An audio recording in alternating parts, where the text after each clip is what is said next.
City mobile wholesale and retail repairing point doctor lane Parbhani ICU Siddhivinayak hospital के पास Somani colour home के सामने city mobile wholesale and retail repairing point जो कि all type of mobile के accessories वाजिब दामों में होलसेल रेट में आपको मिलेगी। एक बार ज़रूर विज़िट करें city mobile wholesale and repairing point doctor lane Parbhani. 18 सितंबर 2023 और परभनी शहर के सावली रेस्ट हाउस पर हम मौजूद हैं और यहाँ पर आने की जो ख़ास वजह है, समाजवादी पार्टी जो कि नेशनल पार्टी है, देश भर में पार्टी का संगठन मजबूत है और परभनी में आज हमारे साथ समाजवादी पार्टी के प्रदेश chief general secretary Parvez Siddiqui साहब है, नागपुर से तशरीफ़ लाए हैं और परभनी में जो जनसंपर्क यात्रा निकाली गई है और ये आज उसका दौरा यहाँ पर परभनी में था। यहाँ पर पदाधिकारियों के साथ मीटिंग हुई। बात करते हैं परवेज सिद्दीकी साहब से। सिद्दीकी साहब, समाजवादी पार्टी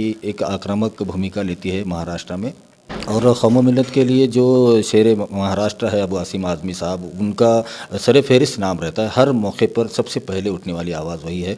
गुज़िश्ता दिनों में जो सातारा में जो हालात हुए हैं उसको लेकर आपकी पार्टी और आसिम भाई जो कि प्रदेश अध्यक्ष भी हैं, वो क्या आने वाले दिनों में कोई निवेदन वगैरह देने जा रहे हैं? और ओवरऑल 2024 के चुनाव को लेकर समाजवादी परभनी में कैसे लड़ने जा रही है, क्या करें? देखिए, सबसे पहली बात तो ये है कि हम लोग पूरे महाराष्ट्र के दौरे पे निकले हैं और हर जगह अपने साथियों से कांटेक्ट करके समाजवादी पार्टी के जितने कार्यकर्ता है, नेता है, उन सबको आने वाले चुनाव के लिए तैयार रहने के लिए भी कहा। दूसरा, अवाम के बीच में जा रहे। तीसरी सबसे बड़ी बात ये, चुनाव आएंगे जाएंगे ये हमको मालूम है, लेकिन इस वक्त मुल्क के हालात बहुत ज़्यादा ख़राब हो रहे हैं। ख़ास तौर पर फ़िरका परस्ती अपनी चरम सीमा पर है और हम चाहते हैं कि जब देश के अंदर आग लगी हुई है तो हम उसमें तेल डालने वालों के ख़िलाफ़ काम करेंगे, क्योंकि हमें आग में पानी डालना है। हम चाहते हैं कि जितनी ताकत के साथ फ़िरका परस्ती बढ़ रही है, सांप्रदायिक शक्तियाँ जो नफ़रत के बीज बो रहे हैं, तो समाजवादी पार्टी चाहती है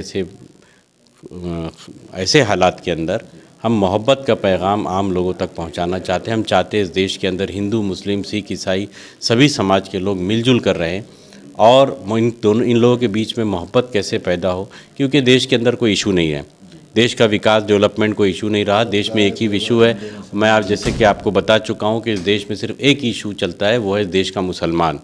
कोई इसकी हिमायत करके इक़्तिदार में आना चाहता है तो कोई इसकी मुखालिफत करके इक़्तिदार में आना चाहता है। इससे ज़्यादा इस मुल्क में कुछ नहीं चल रहा है। इस मुल्क में सिर्फ़ और सिर्फ मुसलमान का नाम लेकर लोगों की रोज़ी रोटी चल रही है, चैनलों की दुकानें चल रही है और गोदी मीडिया जो है उनको कोई एजेंडा नहीं है उनके पास। मैं अपने जो जहाँ तक आपके जो शायकीन है या देखने वाले लोग हैं, उन तमाम लोगों को मैं यही पैगाम देना चाहता हूँ कि जिस तरीके से झूठ बेचा जा रहा है, आप झूठ की दुकान को बंद करने में हम लोगों का साथ दीजिए।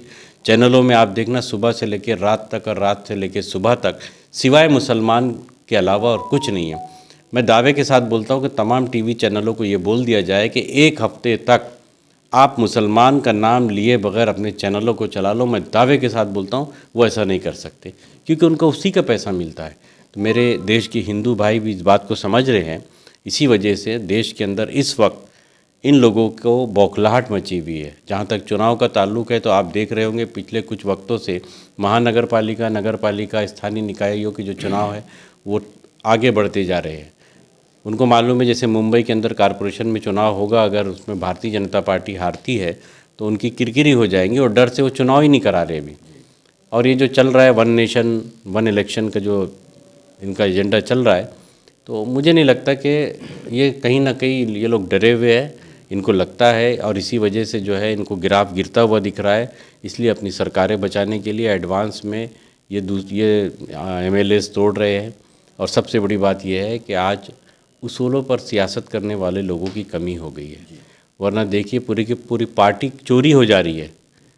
एक नेता पार्टी खड़ी करता है और पार्टी चोरी हो जा रही है। पहले शिवसेना में पार्टी चोरी हो गई, अब राष्ट्रवादी में पार्टी चोरी हो गई। तो ऐसे हालात के अंदर अवाम भी बहुत परेशान है कि करना क्या है। लेकिन उसके बावजूद भी जो लोग डटे हुए हैं वो अपना काम ज़रूर कर रहे हैं। मैं अवाम से यही कहना चाहूँगा कि जो देश के और मुल्क के हालात उसके अंदर अबू आसिम आज़मी साहब ने जो पैगाम देकर हमको भेजा है, वही पैगाम आपके ज़रिए हम अवाम को देना चाहते हैं। अबू आसिम आज़मी साहब ने कहा कि अपने साथियों से कह दो, हर एरिया में आप स्पीचेस में कह दो कि हम मुस्लिम भाइयों से ख़ास तौर पे कह रहे हैं कि आपके मोहल्ले में कोई अगर हिंदू भाई रहता है तो आप उसे जाके कह दो कि अगर आधी रात में आपको खून की ज़रूरत पड़ती है तो आप किसी हिंदू भाई को मत बोलिए, पहले हमको बोलिए, हम खून देंगे आपको। ये मोहब्बत का पैगाम हम चाहते हैं हर मोहल्ले में हमारे साथी कार्यकर्ता और ख़ास तौर पे जो मुस्लिम भाई हैं उनसे हम कहना चाह रहे हैं, क्योंकि ज़्यादा जवाबदेही हमारी ही होती है मुल्क को सींचने में, मुल्क को संभालने में, सेकुलरिज़म को बचाने में। ये सबसे बड़ी जवाबदारी हमारी होती है। और ये आज़ादी के बाद से आप इतिहास उठा के देख लो, आज़ादी के बाद से देश के मुसलमानों ने कभी मुसलमान को अपना नेता नहीं माना है। तो इससे बड़ी सेकुलर कौम और कौन हो सकती है। पंडित नेहरू को नेता माना, लाल बहादुर शास्त्री को माना, इंदिरा गांधी को माना, वीपी सिंह को माना, मुलायम सिंह जी को नेता माना। तो मुसलमानों ने हमेशा मुसलमान को नेता नहीं माना। इससे बड़ी और इससे अच्छी कौम और क्या हो सकती है। और उसके बाद भी जो है सिर्फ़ और सिर्फ इम्तिहान मुसलमानों का लिया जाएगा, ये कोरी झूठ है।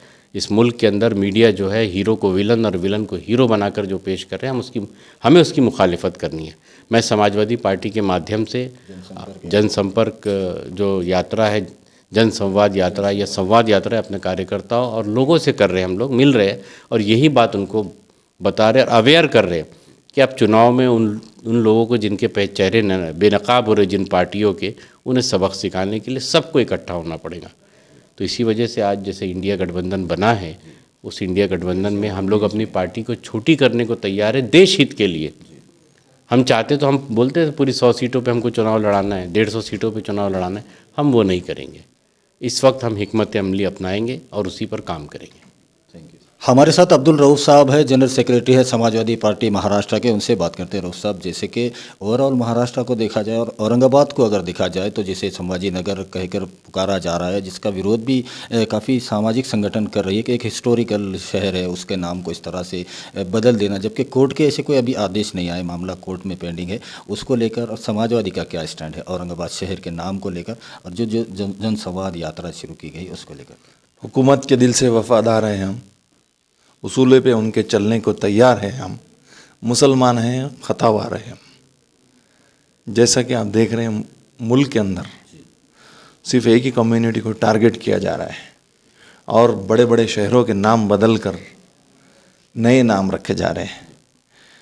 जैसा कि ख़ास तौर से मुस्लिम जो शहर हैं बड़े बड़े, जिनके पीछे एक बहुत बड़ा इतिहास है, वो ऐसे ही नाम रखे नहीं गए। और कुछ लोगों ने औरंगाबाद के ताल्लुक़ से तो मेरे को तो लगता है उन्होंने हिस्ट्री भी नहीं पढ़ी। औरंगाबाद का अगर नाम देखेंगे, औरंग के माने हैं कई रंग, बाद के नाम है आबाद होना। तो औरंगज़ेब रहमतुल्लाह अलैह के नाम से औरंगाबाद के नाम का कहीं तक भी लेना देना नहीं है। लेकिन उनको जो सियासन पेश किया गया था, वो सियासन पे वो बैठे थे और वो सियासन ब्राह्मणों ने दिया था।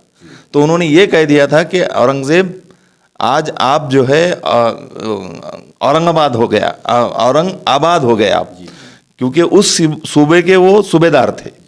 और वो सूबेदार होने के नाते उन्होंने कुछ मंदिर के अंदर 2 टाइम का खाना शुरू करवाया था, क्योंकि लोग मांग के खाते थे। तो वो खुश हो गए, तो उन्होंने उनको एक सिंहासन दिया। तो ये हिस्ट्री है। औरंगज़ेब रहमतुल्लाह अलैह का ओरिजिनल नाम है अबुल मोहिउद्दीन उर्फ आलमगीर रहमतुल्लाह अलैह, ये नाम है, मगर ब्राह्मणों ने ही दिया वाला नाम था और उसको कैसा भी तोड़ मड़ोड़ के पेश किया गया। और छत्रपति संभाजी नगर, हमको छत्रपति संभाजी नगर से कोई विरोध नहीं है। कोई और बड़ा शहर पुणे का नाम रख लो ना आप, उसका तो कोई मतलब ही नहीं। हाँ, कहीं और रख लो, मगर इस तरीके की साजिश, इस तरीके की जुल्म और ज़्यादती, और इसके ऊपर अगर सबसे पहले किसी ने आवाज़ उठाई, वो समाजवादी पार्टी ने उठाई। माननीय आमदार अबू आसिम आज़मी साहब ने असेंबली के अंदर 12 इस मसले के ऊपर आवाज़ उठाई। चाहे वंदे मातरम का मामला रहने दो, चाहे और कुछ, वंदे मातरम क्या चीज़ है कि इस सरजमीन के जो है तो इज़्ज़त करना। अगर मैं एक शेर बोलूँगा कि मज़हब के नाम पे जुल्म सितम हम नहीं करते, वफ़ा के नाम पे सियासत हम नहीं करते, वतन की मिट्टी में जाते हैं तो गुस्ल करके वतन की मिट्टी को नापाक हम नहीं करते। हमसे ज़्यादा कौन एहतराम करता है इस मुल्क का? लेकिन बिला वजह ये चीज़ थोपे जा रही है, लादे जा रही है। और जैसा कि देखे आपने, औरंगाबाद में भी फसाद हुआ, तब अबू आसिम आज़मी साहब ने ही असेंबली में आवाज़ उठाई, जबकि और भी मुस्लिम नुमाइंदे हैं और भी पार्टी के मुस्लिम नुमाइंदे हैं, लेकिन उस वक्त उनके मुंह में लड्डू था। सिर्फ एक ही 288 में गरजने वाली कोई शख्सियत थी, वो थी आमदार अबू हासिम आज़मी साहब। और अब उन्होंने हम लोगों को ये आदेश दिया, हमारे महाराष्ट्र के chief general secretary Parvez Siddiqui साहब के नेतृत्व में हम महाराष्ट्र के कोने कोने में जा रहे हैं। जन संवाद यात्रा हमने शुरू की है ताकि भाईचारा हो, अमन हो, सोशलिस्ट रास्ता हो, समाजवादी रास्ते से चले। लोग आज देख लिया उन लोगों ने 2014 से लेकर अब तक ये जो सरकारें बैठी है ये क्या कर रही है। बहुत से हिंदू भाई ऐसे हैं जो सेकुलरिज्म वाला माइंड रखते हैं, ऐसा नहीं है कि सभी कम्युनल है, लेकिन वो लोग भी बदलाव चाहते हैं। तो हम उन लोग तक पहुंचकर जन संवाद यात्रा के माध्यम से हम ये कोशिश कर रहे हैं कि समाज के अंदर जो तेड़ पैदा हुआ, जो जातिवाद की जो जड़ें गाड़ी गई, वो उखाड़ के फेंकेंगे और आने वाले दिनों में जो भी चुनाव होगा एक अच्छा मैसेज, एक अच्छे लोगों को चुनकर देंगे ताकि वो मुस्तकबिल की बात करें, ताकि वो भाईचारे की बात करें, देश को आगे कैसा लेके जाए, देश में किस तरीके से डेवलपमेंट हो, इसकी बात करें। तो इसलिए हम ये जनसंवाद यात्रा शुरू किए हैं।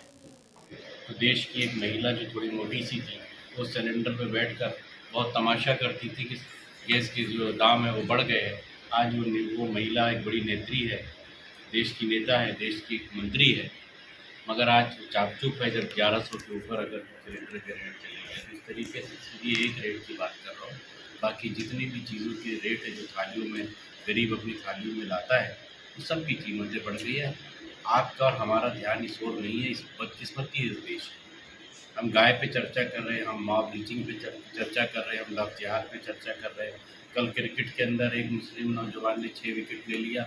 मैंने फेसबुक पर एक जगह पढ़ लिया कि ये तो विकेट जिहाद हो गया। तो देश इस ओर जा रहा है। तो इस तरीके से हमको इस देश को बचाना है, हम सब मिलकर ये काम कर सकते हैं। पूरे देश में एक इशू चल रहा है, वो है इस देश का मुसलमान। कोई इसको सपोर्ट करके पावर में आने की कोशिश करता है, तो कोई इसका अपोज करके पावर में आने की कोशिश करता है। सारे चैनलों के अंदर आपको छोड़कर आप अपने ऊपर मत लेना। देश में गोदी मीडिया जो है वो 80% जो मीडिया है वो सरेंडर हो चुका है।